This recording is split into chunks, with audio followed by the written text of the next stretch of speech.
जय हिंद दोस्तों, this is AP Gupta, HOD biology, momentum छात्र संघ चौक, गोरखपुर। हम लोग नेट स्पेशल के सीरीज की बात कर रहे हैं। तो नेट स्पेशल सीरीज में आज नेक्स्ट टॉपिक पे हम लोग चर्चा करेंगे। आज का हमारा टॉपिक है morphology in the flowering plants. Specially हम रूट, स्टेम और लीफ के मॉडिफिकेशन के एग्जांपल्स इस सीरीज में याद करने की कोशिश करेंगे। तो सबसे पहले हमारे पास है रूट। तो जैसा कि हम जानते हैं, रूट तीन प्रकार का होता है। तो एक होता है टैप रूट। तो टैप रूट का एनसीईआरटी ने एग्जांपल दे रखा है। इसका एग्जांपल होता है टैप रूट किसमें पाया जाता है। तो आप कह सकते हैं टैप रूट मस्टर्ड में होता है। तो मस्टर्ड इसका एग्जांपल होता है। तो मस्टर्ड में टैप रूट पाया जाता है।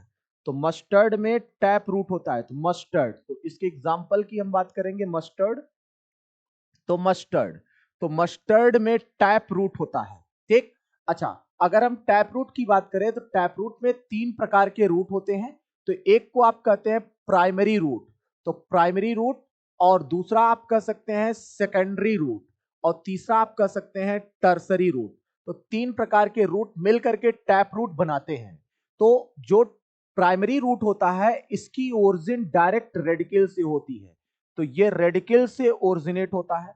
तो आप कह सकते हैं primary root arises from the radical, और प्राइमरी रूट के पेरीसाइकिल से सेकेंडरी रूट निकलता है, और सेकेंडरी रूट के पेरीसाइकिल से टर्सरी रूट निकलता है। इस तरह से हम सेकेंडरी और टर्सरी रूट को लैटरल रूट के नाम से जान सकते हैं। Lateral root. अगर आपसे पूछता है कि लैटरल रूट की ओरिजिन क्या है, तो आपके पास आंसर है इंडोजिनस इन ओरिजिन है। इंडोजिनस। तो इंडोजिनस इन ओरिजिन क्यों कहेंगे? क्योंकि इसकी ओरिजिन पेरीसाइकिल होती है। तो आप कह सकते हैं इंडोजिनस इन ओरिजिन होता है। तो नेक्स्ट होता है फाइब्रस रूट। तो फाइब्रस रूट का एग्जांपल एनसीईआरटी ने दे रखा है, वीट होता है। तो वीट में जो रूट होता है वो फाइब्रस रूट होता है। तो आप याद रखेंगे, ये बहुत इंपॉर्टेंट एग्जांपल है कि मोनोकॉट प्लांट में जो प्राइमरी रूट होता है वो शॉर्ट लिव्ड है। मोनोकॉट प्लांट में प्राइमरी रूट शॉर्ट लिव्ड होता है, क्योंकि वो दूसरे रूट के द्वारा रिप्लेस कर दिया जाता है। मतलब वो फाइब्रस रूट के द्वारा रिप्लेस कर दिया जाता है। नेक्स्ट हम बात करते हैं एडवेंटिशियस रूट। इसका एग्जांपल होता है मोन्स्ट्रा। मोन्स्ट्रा एंड बनियान। एनसीईआरटी में यही दो एग्जांपल है, मोन्स्ट्रा और बनियान। तो बनियान ट्री और मोन्स्ट्रा में जो रूट होता है वो एडवेंटिशियस रूट होता है। तो एडवेंटिशियस रूट किसे कहते हैं? ऐसा रूट जो अदर देन रेडिकल अराइज होता है, मतलब रेडिकल को छोड़ करके किसी भी पार्ट से अराइज होता है। नेक्स्ट हम बात करते हैं modification of the root. Root का मॉडिफिकेशन स्टोरेज के लिए। तो रूट मॉडिफाई होता है, और मॉडिफाई होकर के उसमें भोजन स्टोर होता है, फूड स्टोर होता है। तो टैप रूट का एग्जांपल देखते हैं जो स्टोरेज के लिए मॉडिफाई होता है। तो टैप रूट में आप कह सकते हैं टर्निप होता है। टर्निप है ना, टर्निप एंड कैरेट। तो कैरेट और टर्निप यह रूट का मॉडिफिकेशन होता है जिसमें फूड स्टोर होता है। अच्छा, एडवेंटिशियस रूट का एग्जांपल जो स्टोरेज के लिए होता है, तो आप कह सकते हैं स्वीट पोटैटो। Sweet potato. तो स्वीट पोटैटो है ना का रूट जो होगा ये मॉडिफाई होता है स्टोरेज के लिए, मतलब इसमें भोजन स्टोर होता है। नेक्स्ट हम बात करते हैं रूट का मॉडिफिकेशन फॉर सपोर्ट। तो प्लांट में सपोर्ट के लिए भी रूट मॉडिफाई होता है। तो सपोर्ट के लिए दो प्रकार का रूट होता है। तो आप कह सकते हैं प्रॉप रूट होता है। तो प्रॉप रूट का उदाहरण होता है जो है प्रॉप रूट का उदाहरण होता है बनियान ट्री। तो बनियान, तो बनियान ट्री में आप जो हैंगिंग स्ट्रक्चर देखते हैं, तो जो हैंगिंग स्ट्रक्चर उसके स्टेम से अराइज होता है वह होता है रूट, और वो सपोर्ट प्रोवाइड करता है। उसी तरह से स्टिल्ट रूट होता है। तो स्टिल्ट रूट का उदाहरण होता है मेज, है ना, मेज एंड सुगर केन। मेज एंड सुगर केन। तो सुगर केन और मेज का जो रूट होता है वो स्टिल्ट रूट होता है। तो आप जरा देखिए, मेज का पौधा या सुगर केन गन्ने का पौधा, तो इसके स्टेम पर जो लोअर नोड होता है उससे रूट निकलता है, और रूट डायरेक्टली जमीन से अटैच्ड हो जाता है, जिस कारण से उस प्लांट को सपोर्ट देता है। तो इस तरह से ये दो उदाहरण आपने देख लिया, बहुत इंपॉर्टेंट है नीट के पॉइंट व्यू से, बहुत ही ज्यादा एग्जांपल इंपॉर्टेंट है मार्फोलॉजी के। नेक्स्ट टाइम फंक्शन के लिए। तो फंक्शन के लिए मॉडिफिकेशन, तो आप कह सकते हैं फंक्शन में रिस्पायरेशन। तो रूट रिस्पायरेशन के लिए मॉडिफाई होता है। तो रिस्पायरेटरी रूट को हम कहते हैं निमेटोफोर्स, और यह निमेटोफोर्स राइजोफोरा में पाया जाता है। राइजोफोरा। तो राइजोफोरा एक प्लांट होता है जो कि राइजोफोरेसी फैमिली में रखा गया है। यह दलदली एरिया में प्लांट ग्रो करता है। इसको मैंग्रोव्स प्लांट के नाम से भी जानते हैं। ठीक, तो इस निमेटोफोर्स में एक पोर पाया जाता है, एक छिद्र होता है निमेटोफोर्स में। तो निमेटोफोर्स में आप कह सकते हैं इसमें एक पोर होता है, जो है निमेटोफोर। तो निमेटोफोर, यह एग्जाम्पल आप कह सकते हैं, इसका एग्जाम्पल क्या है? Example Rhizophora, Rhizophora. तो राइजोफोरा इसका एग्जाम्पल है। तो इसमें एक पोर पाया जाता है, उस पोर को हम कहते हैं निमेथोड। निमेथोड, उस पोर को हम निमेथोड के नाम से जानते हैं। और इसी पोर के अंदर गैसियस एक्सचेंज होता है। तो मतलब रिस्पायरेशन में ये रूट भाग लेता है। यह रूट निगेटिव जियोट्रॉपिक होता है। सारे रूट पॉजिटिव जियोट्रॉपिक होते हैं, लेकिन यह रूट निगेटिव जियोट्रॉपिक होता है। कहने का मतलब ये जमीन से ऊपर उठता है, ये जमीन की तरफ नहीं जाता है। आगे हम बात करते हैं मॉडिफिकेशन ऑफ द स्टेम। तो स्टेम का मॉडिफिकेशन, तो modification of the stem, stem का मॉडिफिकेशन। तो स्टेम भी मॉडिफाई होता है। स्टोरेज के लिए मॉडिफिकेशन हम देखते हैं। तो स्टोरेज के लिए, स्टेम स्टोरेज के लिए मॉडिफाई होता है। किसका किसका स्टेम? तो हम कह सकते हैं, है ना, आप कह सकते हैं एक पोटैटो, आप बात कर लेते हैं पोटैटो का स्टेम, है ना। आप कह सकते हैं जिंजर, है ना, जिंजर, है ना। आप कह सकते हैं जमीन कंद, है ना, जमीन, है ना, जमीन कंद। तो जमीन कंद की बात कर सकते हैं। आप कह सकते हैं कोलोकेसिया, जो है कोलोकेसिया। तो आप कह सकते हैं कोलोकेसिया, कोलोकेसिया, कोलोकेसिया।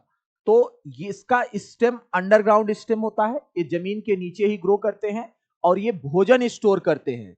तो ध्यान देना, जमीन कंद को हम सूरन के नाम से जानते हैं। तो सूरन को अलग अलग जगह पे अलग अलग नाम से जानते हैं।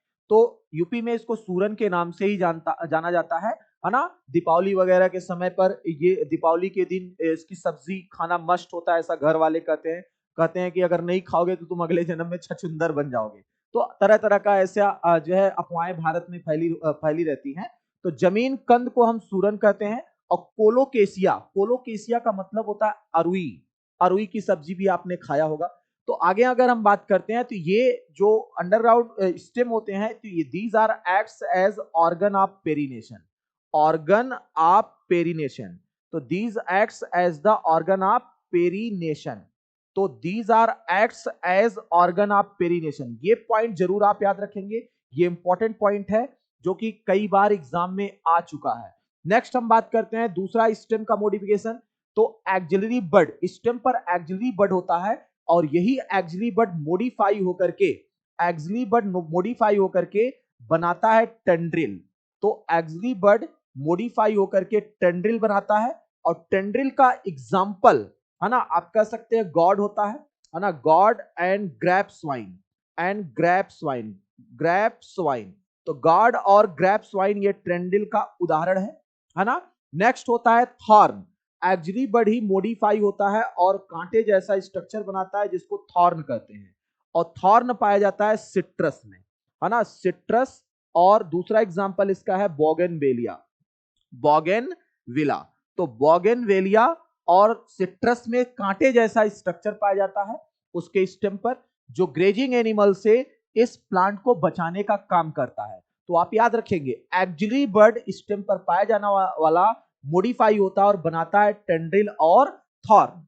नेक्स्ट हम बात करते हैं फ्लैसी या फ्लैट स्टेम। ये पाया जाता है अपुंसिया में। तो अपुंसिया का स्टेम फ्लैसी और फ्लैट होता है। और दूसरा सिलेंड्रिकल स्टेम, ये पाया जाता है यूफोरबिया। तो यूफोरबिया, ध्यान दीजिएगा, यूफोरबिया में सिलेंड्रिकल स्टेम होता है और अपुंसिया में फ्लैसी स्टेम होता है। तो इसके फ्लैसी और इसके सिलेंड्रिकल स्टेम में क्लोरोफिल पाया जाता है। और क्लोरोफिल पाया जाएगा तो ये फोटोसिंथेसिस करता है। तो आप कह सकते हैं यूफोरबिया और अपुंसिया में जो स्टेम होता है वो क्लोरोफिलस होता है। तो इसमें ये जो स्टेम होगा ये क्लोरोफिलस होता है। क्लोरोफिलस कहने का मतलब ये फोटोसिंथेसिस करता है। तो ध्यान देना, इसी को हम कहते हैं, इसके लिए एक स्पेशल टर्म देते हैं, इसी को हम कहते हैं फाइलोकेड। फाइलो फाइलोकेट, इसको हम फाइलोकेट के नाम से जानते हैं। तो एनसीईआरटी में ये वर्ड नहीं लिखा है फाइलोकेट। तो अगर आपसे पूछता है फाइलोकेट किसमें होता है तो आप कहेंगे अपुंसिया और यूफोरबिया। तो इसमें है ना क्लोरोफिल होता है जो कि फोटोसिंथेसिस में सहायता करता है। नेक्स्ट हम बात करते हैं लीफ का मॉडिफिकेशन। लीफ मॉडिफाई होता है और क्या बनाएगा, टेंड्रिल। तो लीफ टेंड्रिल में मॉडिफाई होता है और ये टेंड्रिल किस में हेल्प करता है, क्लाइंबिंग में।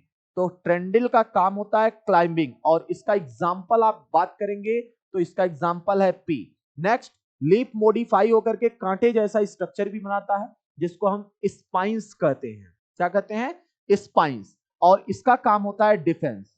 तो इसका काम होगा डिफेंस, है ना। तो लीफ को ग्रेजिंग एनिमल से खा जाने से बचाता है क्योंकि ये कांटे जैसा स्ट्रक्चर होता है तो ग्रेजिंग एनिमल उसके लीफ को खा नहीं पाते हैं। ठीक, अच्छा आगे हम बात करते हैं तो इसका एग्जांपल होता है कैक्टाई, कैक्टस। तो कैक्टाई एनसीईआरटी में ये एग्जांपल दिया गया है। नेक्स्ट हम बात करते हैं फ्लैशी स्टेम। तो फ्लैशी स्टेम का फंक्शन होता है स्टोरेज, यह भोजन को स्टोर करता है और इसका एग्जांपल होता है ओनियन। ओनियन, तो ओनियन में जो लीफ होता है वो फ्लैशी होता है। कैसा होगा, फ्लैशी। नेक्स्ट हम बात करते हैं शॉर्ट लिव्ड लीफ। तो शॉर्ट लिव्ड लीफ किस में होता है, ऑस्ट्रेलियन अकेसिया में। Australian acacia. तो ऑस्ट्रेलियन अकेसिया का लीफ शॉर्ट लिव्ड होता है। तो ध्यान दीजिएगा, इसका ऑस्ट्रेलियन अकेसिया का जो शॉर्ट लिव्ड होता है ना, उसमें जो पेटियोल होता है, पेटियोल, तो पेटियोल, लीफ का जो पेटियोल होता है वो फुला हुआ होता है, मतलब एक्सपैंड होता है।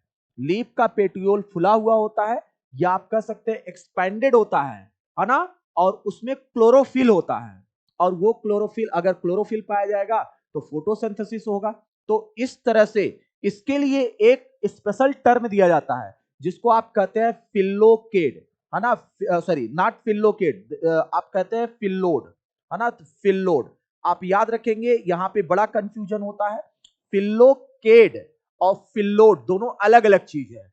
फिल्लोकेड यह स्टेम का मॉडिफिकेशन है और फिल्लोड यह लीफ का मॉडिफिकेशन है। और इसी तरह से एक स्ट्रक्चर और होता है जिसको हम कहते हैं क्लैडोड।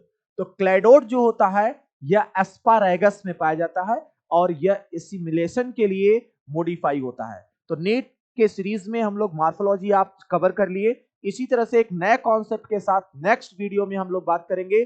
तब तक के लिए थैंक यू, टेक केयर, जय हिंद।